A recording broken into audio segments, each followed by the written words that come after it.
Hello all, a great welcome to my channel. I know आप सब लोग बहुत बिजी हैं आंसर कीज को एनालाइज करने के लिए, and many of you are wondering which question to challenge and which not. जिसके लिए भी आपको लगता है कि बहुत कॉन्क्रीट एविडेंस है आपके पास, उसको जरूर चैलेंज करिए with all the proper screenshots. Screenshot जरूर प्रिपेयर करिए अपना कि आप क्यों एक पर्टिकुलर क्वेश्चन को चैलेंज कर रहे हैं।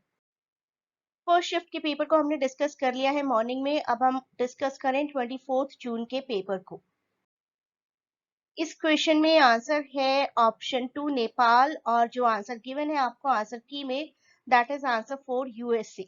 तो इस क्वेश्चन को प्रॉपर्ली चैलेंज किया जा सकता है। इस क्वेश्चन को ऑल्दो बहुत सारे स्टूडेंट्स ने सही किया है, that is the right option. लेकिन ये जो टर्म है, it should have been arctic tern, TERN। इसने बहुत सारे स्टूडेंट्स को बहुत कंफ्यूज किया और सबको लगा कि ये कुछ अजीब सा डिफरेंट सा लिखा हुआ है, it should have been turn. So अगर एनटीए से स्पेलिंग मिस्टेक हुई है तो that should not be the mistake of the aspirants. अगर मेजरली स्टूडेंट्स ने इसको आर्टिक टर्म करके ही एनालाइज करके इसी को राइट आंसर लिखा है, this question should be dropped in that case. तो इस क्वेश्चन को आप ड्रॉप के लिए चैलेंज कर सकते हैं, स्पेसिफिकली ऑल दोज जिन्होंने ऑप्शन 2 को ही क्लिक किया है। In this question, as per me and as per many of my students, I took a suggestion option 2 should be the answer.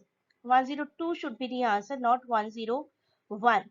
The introduction of English in India was primarily for the benefit and consolidation of British power. Yes, that is right.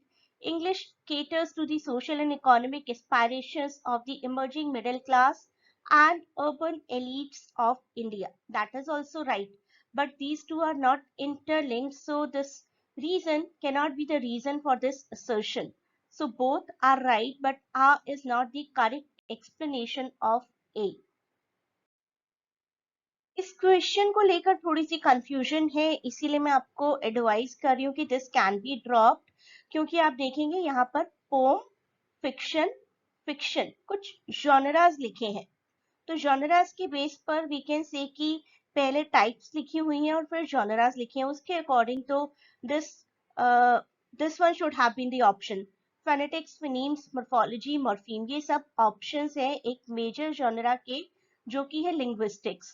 तो linguistics यहाँ से missing है, that can be said to be the reason for this one to be odd.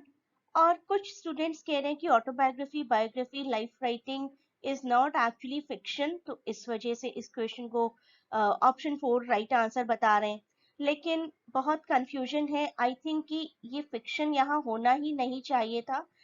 तब होता, यहाँ पर pome एक genre है, फिक्शन एक जॉनरा है, यहाँ पर लाइफ राइटिंग एक जॉनरा है, जिसके अंडर पोम के अंडर ये तीनों कैटेगरीज है, फिक्शन के अंडर ये तीनों कैटेगरीज है, लाइफ राइटिंग के अंदर ये दोनों कैटेगरीज है, और फोनेटिक्स, फोनीम, मॉर्फोलॉजी और मॉर्फीम का कोई मेजर जॉनरा नहीं दिया गया है, वो होता है लिंग्विस्टिक्स। तो ऑप्शन 3, ऑप्शन 4 दोनों ही ऑप्शंस को क्लेम कर रहे हैं सभी एस्पायरेंट्स।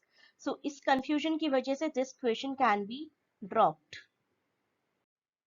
इस क्वेश्चन के दो बहुत ही सूटेबल आंसर हैं, ऑप्शन 2 एंड ऑप्शन 3 बोथ।